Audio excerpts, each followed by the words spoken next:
All right, I'd like to call the Personnel Committee meeting to order for August the 26th. Roll call, we're all here. The invocation and the pledge will be led by Mr. Joseph. Bow our head. Dear Lord, bless this great nation, bless this great state, bless this great parish. Bless all the board members here on the board to make the right decision. Today, most of all, bless all our armed forces service members that protect this great country. Amen. Amen. Allegiance to the flag of the United States of America and to the republic for which it stands, one nation, under God, indivisible, with liberty and justice for all.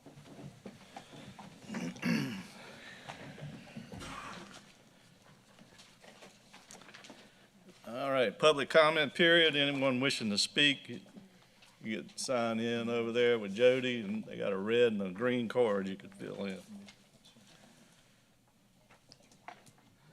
Okay, general business, we're gonna start the Fire Protection District 3 board interviews. We have Mr. Jason Turner. You wanna come up and introduce yourself and tell us a little bit about yourself? Not used to this. Thank you, committee members, for having me. My name is Jason Turner. I am a 32-year retired firefighter from St. George now, 32 years service. Not always St. George, some of them from other departments. It's been my whole career. It's all I know is the fire service. I see that. Graduated from college with a fire science degree. I got a stack of certifications. I didn't know I brought them for y'all. I was a retired captain, special operations at St. George, doing extrication, trench rescue, you name it. We did it all, firefighting. And I never got off the trucks.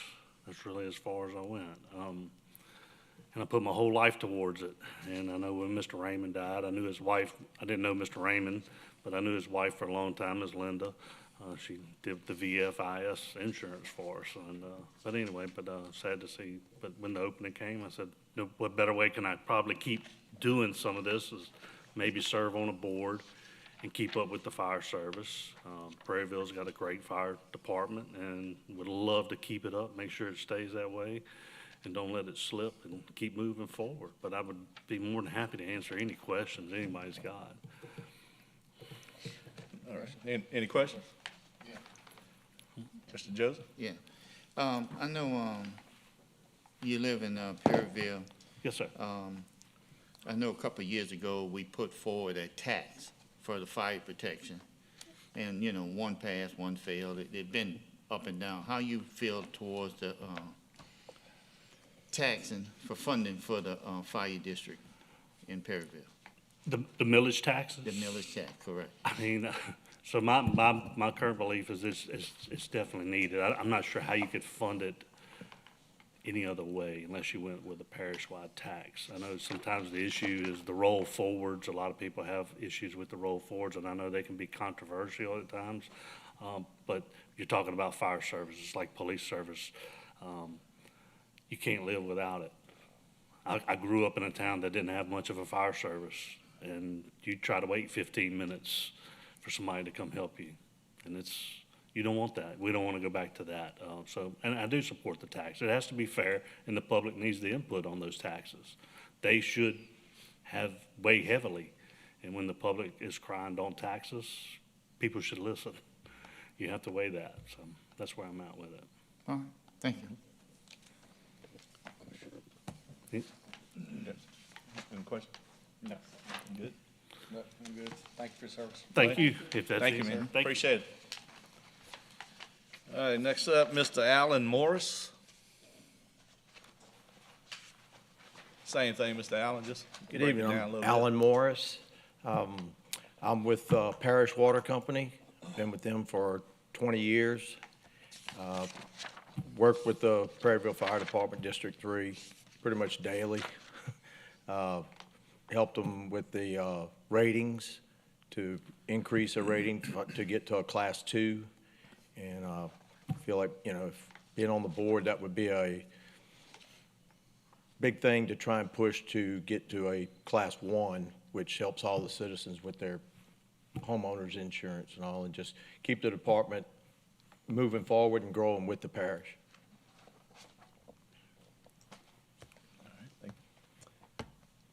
Questions for Probably same question. Mr. Joseph? Yeah. Right now, you're saying, I don't know the ratings for, Perryville, but you say it's a Class 2 right now? Class 2. Class 2. And, what would you do, or, take some type of initiative to get it to a Class 1? Because Class 2 is pretty good. I Very think it's good. real good, Yeah, okay? it's very good. So, and you work for the water company, so, is the system we have in the ground is, real good right now for water pressure and everything? So then it have to be in training, or it have to be with the location of a lot of fire, where the, fire station, or to get a Class 1? So what would be your recommendation? It's, it involves a lot of different things. It involves partly with the water. What type of water supply do you have? And that's what I went and helped them with when they do for their testing, for their rating, showing them, what size line, that kind of thing, what kind of pressure they would have when the testing company would come in and do their testing for their rating. But it involves a lot of other things. It's different types of equipment. I know they've got a couple of Humvees that they're going to try and do some things with, get a grass truck and do some things. So it's a lot of with your equipment, and then also where your stations are, where your hydrants are, strategically put to service an area in a certain call time. I know they have call times that they have to respond. They try and do that response time. Okay, thank you, appreciate it. Any other questions, Mr. Allen? All right, thank you, Mr. Moore. Thank you. Appreciate it. Mr. Elmer Tatum?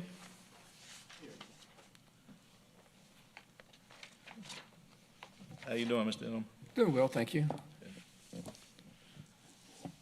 Just the same Okay. question, just, Yep, my name is Elmer Tatum. I've been a resident of Ascension Parish for the last 12-plus years. Originally from south of here. Went to Harvard on the Bayou, Nicholls State, graduated from them in 2003. I was a 20-year volunteer firefighter in the town where I grew up. I am a paramedic and have been a nationally registered paramedic for the last 40 years. Also a certified emergency manager through LEPA, Louisiana Emergency Preparedness Association. Amateur radio operator. Here in the parish, we do some work with Ascension OEP, and also I am a volunteer radio operator for GOSEP in Baton Rouge during times of disaster. But also, these gentlemen all have very good qualifications, but they seem to be singly focused, where mine's more broad, I think. Like I say, as a 20-year volunteer firefighter, as a 40-year paramedic, like I say, still practicing the emergency management. Also, I was a business owner here in Ascension Parish, so I was responsible for things like advertising, hiring, firing, and, ran my own business, pretty much, sole proprietor. Unfortunately, COVID took it out. Was also a drill site manager for Chevron, worked around the world, so worked with different cultures around the world, and from work over on, small wells with a $25,000 budget to deep water wells with over $1 billion budget. So I have a very broad background, not just in firefighting, emergency management, but also business as well. So just, I'd just like to do something for my community here and serve on this board. And I think with my varied expertise and experiences and all that, can bring good insight to the board and help guide a very fine fire department to be even better. very well. Mr. Joseph? Yes, sir. He's perpetual. So if it's, I see that the knowledge and grasp, which, you know, range of information you have there, by you looking at Perryville Fire Department, what one recommendation you would make for a quick change in the fire department real quick, if you had one? A quick change,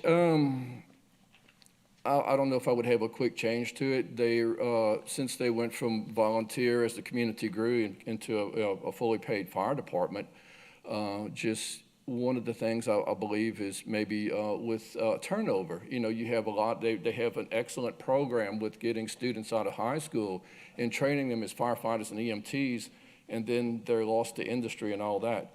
So maybe one of the things would be, you know, you've worked hard and invested a lot of money in training these firefighters and medics. Maybe some, you know, retention. Okay, all right, thank you very much. Okay.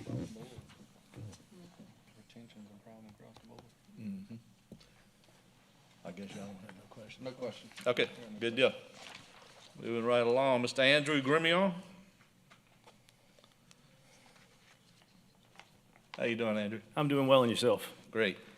So just a little background. I've been in the military for 30 years. I also worked at the sheriff's office for 10 years. Currently, my position is I am the commander of the state's Weapons of Mass Destruction Civil Support Team. Essentially what that encompasses is if there's anything that happens terrorist-wise or something like that, we'll respond. Or we can respond to anything that they need, but typically the plants kind of have their own things locked down. We responded to the terrorist attack on the 1st of January. Typically, we work with a lot of fire departments, New Orleans Fire Department primarily because we work Sugar Bowl, Super Bowl, Mardi Gras, all these different events, and I've had a lot of interaction with those guys. I've also worked with St. George, Gonzales, and Fort Polk Fire Department. So essentially, what I've found through all these different experiences is they're all very good. They're just kind of limited in certain areas, and that's why I started taking a lot more interest in trying to help these guys develop certain areas. Like he talked about the special operations for St. George. We got with them 2 months ago and kind of were able to define some areas where they needed to work on a little bit, and we were able to provide that to them. Like I said, I worked at the sheriff's office. I have a master's degree in criminal justice administration. And I really enjoy the emergency aspect of my position. And also, obviously, I've responded to every hurricane I think that there's been in the last 15 years. And again, always working with fire departments and things of that nature. All right, thank you. Mr. PT. You know, you mentioned, obviously, you work with a lot of different departments. You've got a lot of experience statewide, response, what have you. Without being critical, because we're not asking you to be critical, just like the last applicant, you know, what would you change? Not necessarily what would you change, but is there anything you see that we're doing at the Prairieville level that, after having worked with other departments, you may try to implement or at least push? Like, hey, it's better, this is how we do it down, you know, this. I would say maybe a little bit more of the decon aspect, because that's what I realized that they don't really have the knowledge of, or maybe they don't have the funding for. The common thing that they always go to is soap and water, but there's certain chemicals that you can't use soap and water. You got to use Dahlgren to be able to mitigate those things. So I think some of those areas we could help to bring that up some. No, that's a great point. I mean, we're in the middle of every raw manufacturer chemical you can think of in this area, you know, so Right. it's something we bring up a lot. Like, thank goodness they train as well as they do in the plants, because certain compounds Absolutely. would release certain people. I mean, most people don't know how to react, so. Correct. That's a good point. That's all I got. All right, thank you. You got none? None? Good over there? Thank you. Mr. Joseph? One more, Mr. Grimion. No, I just wanted, One more. He couldn't let you go. He wants to know if you know what Donaldsonville is. Oh, I know where Donaldsonville is. My wife's from Donaldsonville. when you talking about that, you talking about Perryville. No, I just wanted to thank you for your service. That's all. I really appreciate that. And also, the thing you brought up earlier about the sales tax. So when I came off active duty initially, I got hired at the sheriff's office in 1999, and Jeff Wiley had just passed that half-cent sales tax, and it took the department from way down here to way up here very quickly. So absolutely, taxes are the way to go. Thank you. Yep, All right. thank you. Thank you. All right, guys, we're gonna move on to the library board interviews. Gentlemen, y'all could either stay or you're welcome to go if you wanted to. We'll be making the You announcement can today. hang out with us and have. Yeah, I mean, you can hang out, it don't matter, but I We'll be mean, making the you- announcement today, though. yeah, we will make the The announcement, announcement will be. once after we the announce. meeting, we'll go vote and everything. So you're welcome to stay or you could go, it doesn't matter. Ms. Vicky Augustus. How you doing, Ms. Vicky? Good evening. My name is Dr. Vicky Tolliver August. The E is Oh, silent. Augustus, oh, well, I'm not silent, sorry about that. That's okay. Just tell us a little bit about yourself and why you want to be on the library board. Okay, I am an Ascension Parish resident. I live in Prairieville. I have been a Ascension Parish resident since 2007, originally from Baton Rouge. I am an educator. I have been an educator for over 29 years. And because of that and the changes that have taken place over time in education, with education reforms, and particularly the hot seat or the hotbed per se of library boards and things that are taking place across the country, I decided that I wanted to throw my hat into the ring to serve as a library board member because I do have extensive, experience in education. Mr. PT. Yes, ma'am. Would you care to elaborate on your tour duty, on your education? I always like to find out. Okay, I started out as a classroom teacher, and I moved up as a department chair. From there, I became a mentor teacher. From there, I became an assistant principal, and now I'm an educational diagnostician, ESS specialist, which means exceptional student service specialist. I have worked with kids or infants as young as 3, and now I'm working with individuals as old as 70 plus in the adult education program in the district in which I work in. With that being said, I am also a foster parent, and I've been a foster parent for almost 9 years.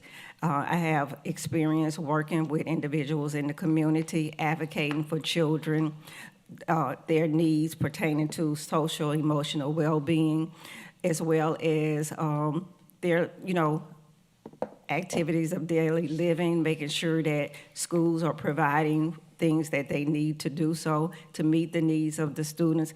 And since I'm working with adults, to make sure that school districts who have adult education programs are also meeting the needs of those students. I work closely with the Louisiana Community Technical College System. We work hand in hand. So we collaborate and we actually talk about some things that can help to improve education for all, particularly those students who may not have completed their high school education who are coming back. And believe it or not, they need libraries. They need somewhere to go and work when they are not able to do so in the evening or during the day, whatever it may be. And someone who still uses the libraries today, I think is a entity that is definitely needed for the community. As I stated, my interest was piqued when books started being banned. And it created, to me, a division in individuals. When I felt and still feel there was a common sense approach to that. As a parent, my oldest child is 38, my youngest is 22. So, and I have foster kids. I have a little one right now that's 2. So my thing is, we want to embrace the community. I believe we should listen to the community, hear what they have to say, because after all, they support the library with the taxes that are passed. So we have to listen to constituents. As a parent, first and foremost, I don't want my kids to be exposed to certain things in a public library. What, some parents choose to do with their kids in the privacy of their home in terms of teaching them certain things, I'm fine with that. But when you bring it forth to the public, we have to draw some common sense lines. We have to make sure that certain material is not easily accessible to kids of a certain age. And that's just my belief. It may be an unpopular belief, but that's how I feel as a parent. And as an educator, there are certain things that I feel and I know that doesn't need to be taught, you know. Once again, if those are things that you want your child to be privy to, that type of information, then there's a place for that, and it's in the privacy of your home. But we need libraries that are welcoming the constituents, providing spaces to talk and to meet, resources for those individuals who may not have the access to, like, the internet and certain books at home. That's what we need. And that's what, as a library board member, I will fight for. I will make sure that I advocate for taxes. I will make sure that I advocate for much-needed resources. I will make sure that I will fight to continue to have the Ascension Parish library system to look good as it does now, and even better.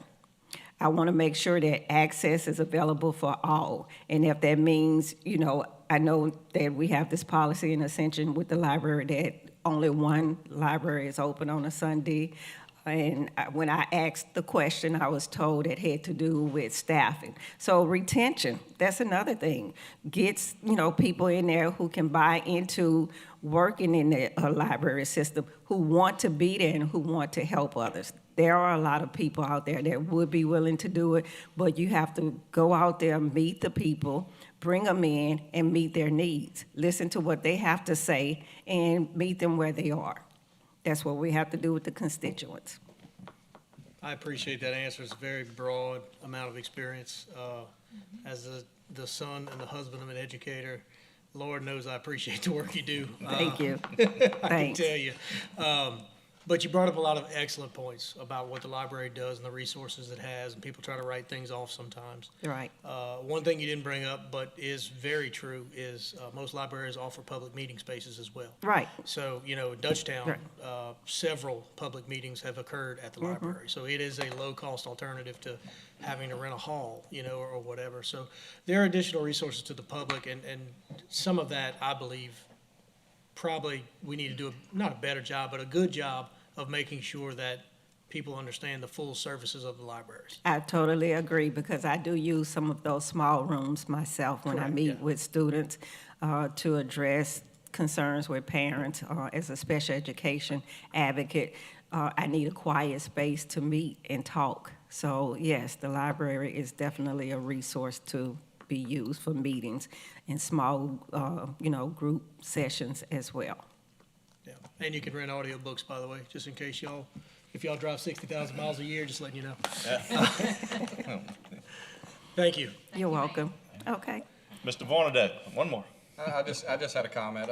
Something stuck out to me, what you said, meeting kids and folks where they are. Right. I think that's very important in today's world, to elevate one, you know, either out of poverty or bad situations. Meeting somebody where they are is a very, something that needs to happen more often. Right.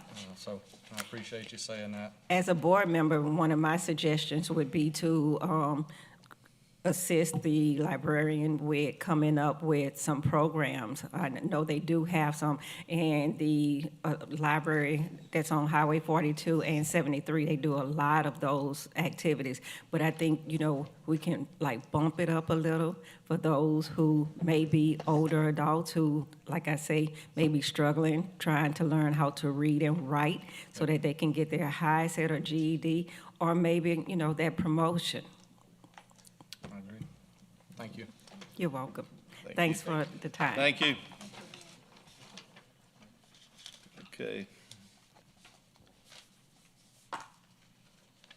We're going to Rebecca Katz. That's going to be a Zoom call. She has not joined the Zoom. How do y'all want to? She's online. She's not on the Zoom at this time. Keep it moving. Keep it Well, she knew what time to call, right? Okay, All right. let's move on. You probably make a nomination. Okay, so that's all of it then, right? We're gonna take a short break. Yeah, we're gonna take a recess, so we could, make a motion? Second. Recess. Okay, motion by Mr. Joseph, second by Mr. Barnaday. We're gonna go into recess. I love hitting that.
Not yet, baby. Did you tell the man in?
Motion to reconvene. Clean us up, Scotty. Second. Motion to reconvene by Mr. PT, second by Mr. Fornadoe. Okay, I got that backwards? That's fine with me. Yeah, Close enough. yeah, well, I'm dyslexic. Okay, we got the rankings back for the fire board. Number one is, Mr. Andrew Grimion. Number two is Mr. Jason Turner.